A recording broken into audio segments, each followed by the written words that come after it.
And caste and crew తర్వాత media అందరికీ actually welcome. Odela railway station actually మేము second wave అప్పుడు స్టార్ట్ చేసాం. This was intend to be actually OTT movie, 90 minutes movie. అది crime thriller story. మన Sampath Nandi story, dialogues, screen play అంతా సంపత్ ఇచ్చారు.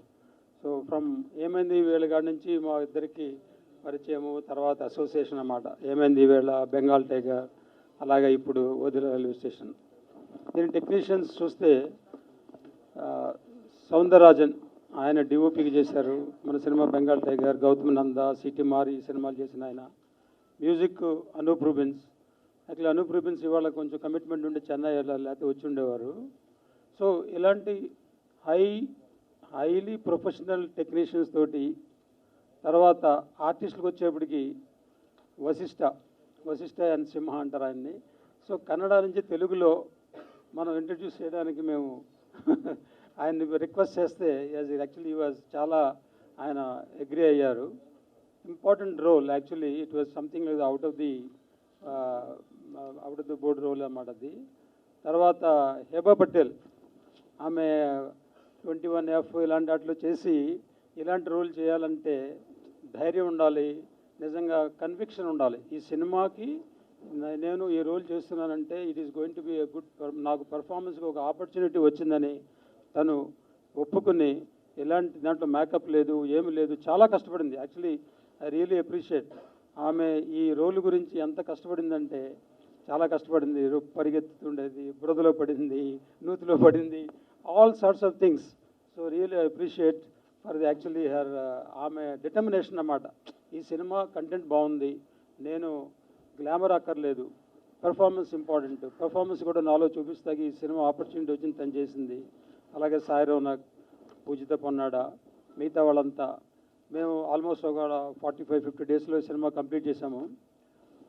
ఈ సెకండ్ వేవ్ వాటి వల్ల కొంచెం రిలీజ్ కొంచెం డిలే అయింది. But at the same time we have a platform with ఆహా. ఇక్కడ ఆహా శ్రీనివాస్ గారు ఉన్నారు. ఇంతకుముందు ఒరే బుజ్జిగా కూడాను ఆహా వాళ్ళే రిలీజ్ చేశారు ఓటీటీలో, అది లాక్డౌన్ టైంలో. సో ఒరే బుజ్జిగా ఆహా వాళ్ళకి హెల్ప్ అయింది, మాకు కూడా హెల్ప్ అయింది. లాక్డౌన్లో ఎవరు కలిసినా సరే లాక్డౌన్లో కూల్గా ఒరే బుజ్జిగా చూసి మీ సినిమా చూసినందుకు మేము చాలా ఎంజాయ్ చేసామని అంటుండేవాడు. అదేవిధంగా ఈ సినిమా డిఫరెంట్ జోనర్, అది ఫ్యామిలీ ఎంటర్టైనర్, ఇది crime thriller. So different genre అయినా సినిమా అందరూ చూసి ఆదరిస్తారని అనుకుంటున్నాను అన్నమాట. థ్యాంక్ యూ ఆహా గారు. అట్లీస్ట్ ఆహా మనకి ఆపర్చునిటీ ఇచ్చింది ఈ సినిమాని మనం ప్లాట్ఫామ్లు పెట్టి ప్రజలకు తీసుకెళ్తాకి. ఐఎమ్ షూర్ మన ఆడియన్స్ అంతా చూసి ఎంజాయ్ చేస్తారనుకుంటున్నాను. Thank you very much. ఇప్పుడు షార్ట్ టర్మ్ మెమరీ లాస్, దాని తర్వాత బలే మగడవై, దాని తర్వాత మహానుభావుడు. ఈ short term memory loss, OCD అంటే ఏంటి, అసలు నిజంగా అలాంటివి ఉన్నాయా అనేది బ్రౌజ్ చేశాను, గూగుల్ చేశాను. సో ప్యారల్గా ఓదెల రైల్వే స్టేషన్ చూసినప్పుడు కూడా నిజంగా ఓదెల అనే రైల్వే స్టేషన్ ఉందా, అందులో ఏవైతే మనకి రుగ్మత చూపించారో అది నిజంగా ఉందా అని చెప్పి బ్రౌజ్ చేసి గూగుల్ చేశాను. సో మీకు కూడా డెఫినెట్గా చేయాలనిపిస్తుంది. సినిమా చూసిన తర్వాత నిజంగా ఉందా, ఈ రుగ్మత నిజంగా ఉందా, ఈ ఓదెల రైల్వే స్టేషన్ నిజంగా ఉందని చెప్పి బ్రౌజ్ చేయాలనిపిస్తుంది. అట్ ద సేమ్ టైం ఒరే బుజ్జిగా ఎంత సక్సెస్ అయ్యిందో మనకి ఆహా ద్వారా, ఈ సినిమా కూడా అంతే సక్సెస్ అవుతుందని మనస్ఫూర్తిగా కోరుకుంటున్నాను. స్టోరీ డైలాగ్స్ ఇచ్చిన సంపత్ నంది గారికి అండ్ నన్ను డైరెక్టర్గా యాక్సెప్ట్ చేసిన రాధామోహన్ గారికి జీవితాంతం రుణపడి ఉంటాను sir. Thank you sir. First ఇందులో తిరుపతి క్యారెక్టర్ గురించి చాలా మందిని చూసాం, అప్రోచ్ అయ్యాం, కానీ సంపత్ గారికి ఎవరికి నచ్చలా. సో వశిష్ఠ గారిని చూపించాను. నాకు ఏం చేస్తావో తెలియదు, ఎలాగైనా సరే నాకు ఇతను కావాలి అన్నారు. సో అన్నయ్యకి కలిసి మాట్లాడి స్టోరీ చెప్పగానే ఓకే చేసినందుకు థ్యాంక్ యూ అన్నయ్య.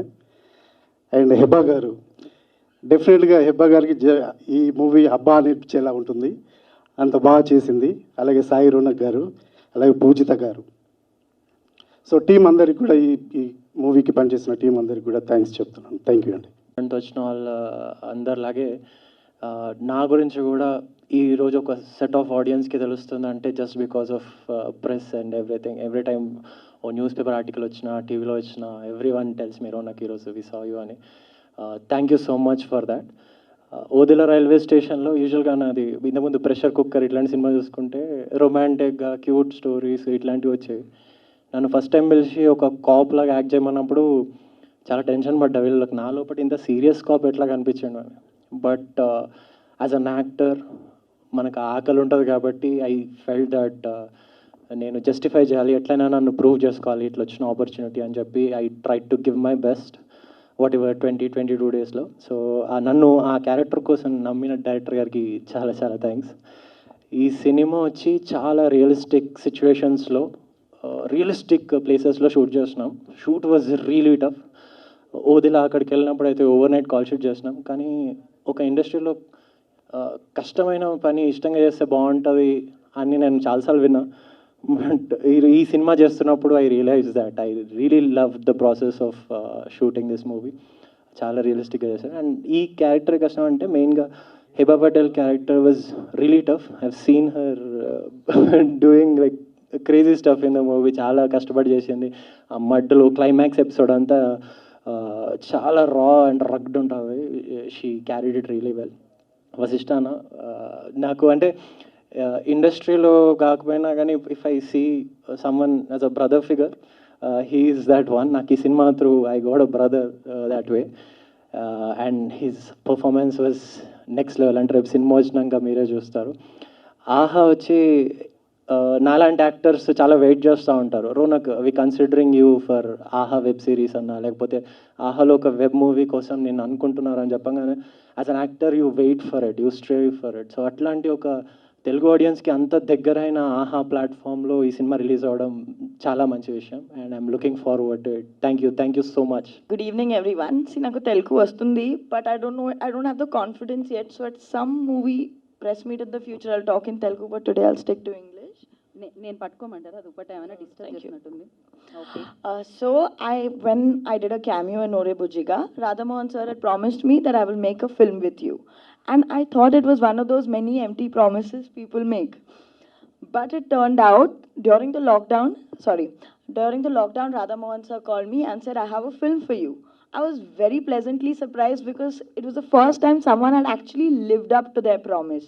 So I didn't care about the script, I didn't care whatever. I just was so touched that someone lived up to their promise that I actually decided to go ahead with the film. Surprisingly, when Sampath sir narrated the story, I wasn't sure why they wanted me for Radha because I'm nothing like her. I'd never done a de-glamorous role.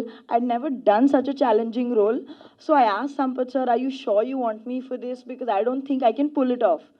He said, you try it. If it doesn't work, we can always take somebody else. You at least give it a shot because I really want you to do this. And every day since I started shooting for Odela, it has been easy, it has been tough, it has been challenging, it has been fun, it has been a lot of things. But this movie has been the biggest learning experience for me as an actor. I learned to let go of my inhibitions, about my vanity, about a lot of things. It really improved me as a person, as an actor. It let me grow. It let me make mistakes. It let me learn. It let me do a lot of things. So I will always be proud of this film. This film is very, very special to me because I've worked hard in films. But I can say this is the toughest film I've done and the most hard work I've ever done in my life. Obviously, it was supplemented by Soundar sir, excellent DOP, very nice to work with, a lot of fun. Vashishta, Sai Ronak, Pujita, I had great co-stars to work with, so life became easy. Overall, it was a very, very, very, very nice learning experience, and I'm very grateful to Radha Mohan sir for giving me this opportunity.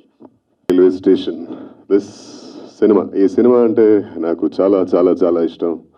Reason being ఒక మంచి script, ఒక మంచి cinema. అంతేకాకుండా ఈ సినిమాలో whomsoever is a part of this cinema, అందరూ we are all bonded, we are all together. Covid second wave టైంలో అందరూ బతుకుతామా లేదా అని టెన్షన్లో ఉన్నప్పుడు ఎలా బయటికి ఎలా వెళ్ళాలో, మాస్క్, శానిటైజర్ పట్టుకోవడం, ఇదంతా ఆ ఒక ప్రోటోకాల్స్ ఫాలో చేసే టైంలో అందరికీ సేఫ్టీ ఇచ్చి ఇలాంటి ఒక సినిమా తీసినందుకు Radhamohan sir, we appreciate your daring effort and we are all humble to be part of it. ఈ సినిమాకు ఈ గురించి చెప్పాలంటే ఈ కథ అశోక్ వచ్చి నరేట్ చేసినప్పుడు it was like first of all ఈ టైంలో షూట్ చేస్తున్నామా అనేది ఒకటి. రెండోది ఇంత మంచి క్యారెక్టరు డేట్ కొంచెం ఇష్యూ అవుతుంది. లాక్డౌన్ గురించి తెలీదు, ఐడియా లేదు, ఎలా చేయొచ్చా ఏంటి అని మాట్లాడినప్పుడు again Sampath garu spoke to me. He did narrate the story to me again. ఒక 2 hours ఫోన్లో నరేట్ చేశారు నేను బెంగళూరులో ఉన్నప్పుడు. With each and every scene, every dialogue నాకు అంత నచ్చిన సినిమా. ఈ సినిమాలో సంపత్ గారు నా బెస్ట్ ఫ్రెండ్, బ్రదర్ అయ్యారు. అశోక్ నా బ్రదర్ అయ్యారు. మన రోని, సాయి రోనక్, గగన్ విహారీ ధర్మపురి సినిమాలో హీరోగా చేశాడు, తను యాక్ట్ చేశాడు ఇందులో. Bhupal, Heba and Pujitha of course. They are all like they are such a good part of life. ఈ సినిమా షూట్ చేసి మనం more than an year now, but we still are like intact. we were all so happy to be a part of it. We all అంటే ఒక cinema ఒక పిక్నిక్లా పొద్దున్నే 6 గంటలకు లేచి సెట్కి వెళ్ళడం, అక్కడ వీఆర్ ఆల్ హ్యావింగ్ ఫన్ అనే ఒక ఫీలింగ్ అంతే తప్ప the cinema, the script, the sequences, everything is amazing. ఇంకా 2 daysలో రిలీజ్ అవబోతుంది ఆహాలో. You will all witness it. This is one challenging role for everybody. This will be a path breaker for Heba, Ronak, and myself. నాకేంటంటే రోనక్ లాగా cute, Babli లేదా jovial romantic characters తక్కువ నాకు వచ్చింది. హెబాకి Babli characters ఎక్కువ వచ్చేది. But this is too serious for them. But to me I've been always given or gifted with difficult roles. అలాంటి difficult రోల్స్లో ఇదొక వేరే స్థాయిలో ఉన్న ఒక character. I was so delighted and still I'm delighted to be a part of this movie and to play Tirupati. మీరు చూడండి, ఆ సినిమా మీకు నచ్చుతుందనే ఒక బిలీఫ్ నాకు. Thank you so much. Yeah kind అంటే కొన్ని సీక్వెన్స్ అలా ఉంది సినిమాలో. అవునా ఇది నేను చేయాలా, ఇదా, అయ్యో ఈ సీన్ చాలా ఘోరంగా ఉందండి, దారుణంగా ఉందండి, వద్దండి అని. But yeah it is so well knit. And ఇంకొకటి ఏంటంటే ఇది based on real incident, so తప్పదు చేయాల్సిందే మరి. So this was yeah. Ashok garu, మీరు ఈ క్యారెక్టర్ మీకు చెప్పినప్పుడు and what kind of self exercise what you did of your own, because this is a performance, totally depends on the performance role. So how did you, what's your mindset and how did you prepare for this? Actually, I didn't do any preparation because I had only heard the narration from Sampath sir, and I just had a visual in mind, but I didn't know what was expected of me. After I did my look test, after coming to Hyderabad for shoot, is when I realized how rural my character was supposed to be. Before that, I only had an idea. Actually, I don't do my homework. I generally prefer to go with the flow because that would make me more mechanical. So I didn't do any homework. I just went with what I thought was right and what Ashok sir asked me to do, frankly. Okay, great. ఓటీటీలోనే release చేయడానికి కారణం ఏంటి sir? అంటే content పరంగా ఎట్లా ఏంటి? అంటే actually Sampath గారు నాకు చెప్పారు, ఇది యాక్చువల్లీ 2 ఈవెంట్ ఇన్ ఓదెలా జరిగిన యాక్చువల్లీ రియల్ ఈవెంట్ అనమాట. సో ఈ రియల్ ఈవెంట్ మీద మనం ఒక సినిమా తీస్తే బాగుంటుంది. Odela is native place also, Sampath native place అది. So he has lot of attachment for that place. So Odela మా రైల్వే స్టేషన్ నాకు నేరేట్ చేసినప్పుడు, okay we are in the lockdown situation second. So one thing is I can give some opportunity for some technicians and unit people to get some money. That is number 1. Number 2, మేము కూడా ఖాళీగా ఉన్నాం. Sampath gave a good script and all. Ashok was ready to do. And Anup also actually was giving music. తర్వాత సౌందరరాజన్ గారు request చేసాం. Such a senior DOP ఆయన, సరే చేస్తా అన్నారు.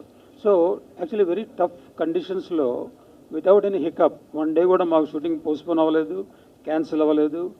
God willing everything went smooth అనమాట. సో కోవిడ్ టైంలో చేసాం, but everybody has cooperated. So చేస్తా కారణం అంటే ఒక రియల్ ఈవెంట్ మనం చూపిస్తే కొంతమంది నమ్మకపోవచ్చు. ఆయన చెప్పినట్టు ఓఎస్డీ అన్నారు, అది అన్నారు, ఇది అన్నారు, ఈజ్ ఇట్ ట్రూ? సో ఇది something different kind of movie. నేను ఏమైంది వీళ్ళ ఒక టైప్ ఆఫ్ మూవీ చేశాను, బెంగాల్ టైగర్ ఒక టైప్ ఆఫ్ మూవీ చేశాను, పంతం అనేది ఒకటి, అధినేత అనేది పొలిటికల్ మూవీ. సో ఇది ఒక క్రైమ్ థ్రిల్లర్. సో వెరైటీ చేస్తే అట్లీస్ట్ నాకు కూడా కొంచెం ఎక్స్పోజర్ ఉంటుంది, హ్యాపీనెస్ ఉంటుందని ఈ సినిమా టేకప్ చేశాను అనమాట. హెబా గారు, అంటే ఈ సినిమాలో వితౌట్ మేకప్ చేయడం ఎట్లా అనిపించింది అసలు? What is your feeling? Initially, I was very nervous because I've never been on camera without makeup. So I think this movie was liberating and confidence-inducing both. I realized I look nice without makeup also. And second, it saves a lot of time. I can wake up late, go to set late, just put sunscreen and go to set. So it was actually time saving and confidence building. It was helpful more than anything else.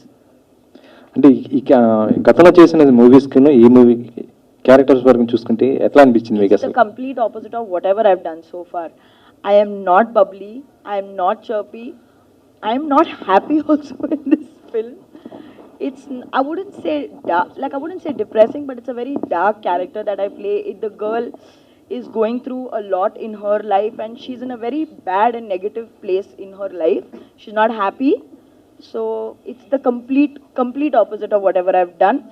So it was fun to not smile on camera for a change. Ashok garu ఇక్కడండి,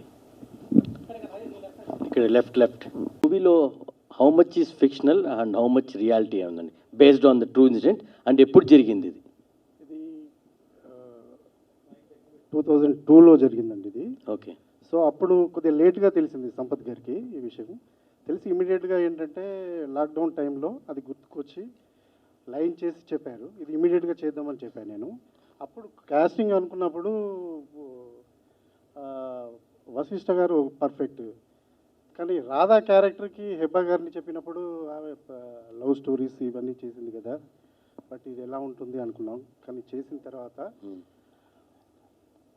2-3 pages dialogue single టేక్లో చెప్పింది ఆమె. అక్కడ claps కొట్టారు ఓదెల్లో, అంత బాగా చేసింది. అలాగే సాయి రోనక్ గారు, సాయి గారు ఫస్ట్ తను చేసిన మూవీస్ చూసాను నేను. చూసిన తర్వాత ఇది డిఫరెంట్గా ఉంటుంది, ఇలా చేయాలి రిజర్వ్డ్గా అంటే నేను చెప్పకముందే తనే అన్నాడు, ఇప్పుడు రెగ్యులర్గా చేస్తున్నానండి, ఇలాంటి డిఫరెంట్ కావాలంటే అలాంటి క్యారెక్టర్ అండి అని సాయి గారికి బాగా నచ్చి చేశారండి. కాదండి, ఓకే, ఫిక్షనల్ ఎంత ఉంది అంటే ఒక Liberty you have taken cinematic and reality? 40% ఉంటుందండి. ఓకే. అండ్ వీళ్ళిద్దరూ సాయి రోనిక్ గారు and Vasishta garu why the same అంటే can be replaced also vice versa, అంటే Vasishta garu can be police officer and Sai Ronak can be into Vasishta character. Why that roles particularly? Character demand అండి అంతే. ఇప్పుడు అదే అందుకే ముందే చెప్పాను కదా, ఇప్పుడు తిరుపతి క్యారెక్టర్ ఏదంటే చాలామందిని చూసాం, నచ్చలా మాకు. ఫైనల్గా ఏంటంటే ఇప్పుడు వశిష్ఠ గారు చూపించిన తర్వాత సంపత్ గారు ఎలాగైనా కావాలి నువ్వు మాట్లాడు అన్నప్పుడు, మరి చేస్తారో లేదో తెలియదు. అక్కడ హీరోగా చాలా సినిమాలు చేశారు, సరే ట్రై చేద్దామని చెప్పేసి చెప్పడం జరిగింది. తర్వాత ఒప్పుకున్న తర్వాత చాలా వెరీ హ్యాపీ అండి. దీంట్లో సంపత్ నంది గారి కాంట్రిబ్యూషన్ ఎంత ఉందండి మీ? సరే చిన్న ఒక జవాబు చెప్దాం అనుకున్నాను. చెప్పండి సార్. సాయి రోనక్ ఈ రోలు వశిష్ఠకి ఆ రోలు ఎందుకు ఇచ్చిన అడిగారు కదా. అవునవును సార్. నేను చెప్తున్నా అనమాట, కృష్ణ భగవాన్ని యాక్షన్ హీరో చేసి ఎన్టీఆర్ని కామెడీకి చేస్తే ఎలా ఉంటుందో అలా కాకుండా ఇతను పోలీస్ ఐపీఎస్ ఆఫీసరు, ఆయన ఆ రోల్ చేస్తేనే బాగుంటుంది అని మేము సెలెక్ట్ చేసాం అనమాట. Okay okay. ప్రొడ్యూసర్ గారు, ఇప్పుడు మీరు స్టాఫ్ కోసం సినిమా తీశాను, స్టాఫ్ కోసమే ఎక్కువగా మీరు వాళ్ళ బాగోగులు చూస్తుంటారు కార్మికులు. అలాంటిది మన కరోనా టైంలో బాగా హెల్ప్ అయింది వాళ్ళకి. ఈ టైంలో మీరు అనుకుంటే పెద్ద హీరోలు ఎవరైనా ముందుకు వస్తారు, ఆ టైప్లో ఏమైనా ఫ్యూచర్లో ఏమైనా ప్రాజెక్ట్ ఆలోచన ఉందా?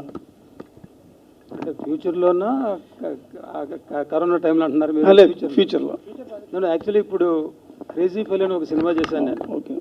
అది first copy ready, September 16 release చేస్తాక మేము ప్లాన్ చేస్తున్నాం. ఆది సాయి కుమారు, దిగంగన, మెర్నా మేనన్ కొత్తగా ఇంట్రడ్యూస్ చేస్తున్నాం. Is a complete family entertainer. ఒరే బుజ్జిగా ఎలా ఉంటుందో దానికన్నా ఒక 5-10% ఇంకా ఎంటర్టైన్ చేస్తుంది అన్నమాట ఆ మూవీ. ఇప్పుడు హిందీ మూవీ కరెంట్లీ షూటింగ్ జరుగుతుంది, హైదరాబాద్లోనే షూటింగ్ జరుగుతుంది హిందీ మూవీ. ఆయుష్ శర్మ అని సల్మాన్ ఖాన్ బ్రదర్ ఇన్లా దాంట్లో hero. So currently first schedule హైదరాబాద్లో చేస్తున్నాం, తర్వాత ఇంకా గోవా, ఢిల్లీ ఎట్సెట్రా ఉంది. సో అంటే ఎక్కువ సినిమాలు చేసి టెన్షన్ పెంచుకోవడం నాకు ఇష్టం లేదు. I want to do 1 by 1 ఇంట్రెస్ట్గా ఒకటి చేస్తే, లేకపోతే అనవసరంగా టెన్షన్ ఎందుకు, will do 1 by 1. So opportunity వస్తే డెఫినెట్గా నెక్స్ట్ బెల్లంకొండ సాయి సినిమా నాకే ఉంది నెక్స్ట్ డేటు. మన ఛత్రపతి హిందీ రీమేక్ అయిన తర్వాత నెక్స్ట్ నాదే డేటు. సో బెల్లంకొండ సాయితో కూడా ఒకటి త్వరలో స్టార్ట్ చేస్తాం, స్క్రిప్ట్ వర్క్ జరుగుతుంది. సో నా శక్తి కొలిది ఏదో చేస్తున్నాను. సో అదనమాట.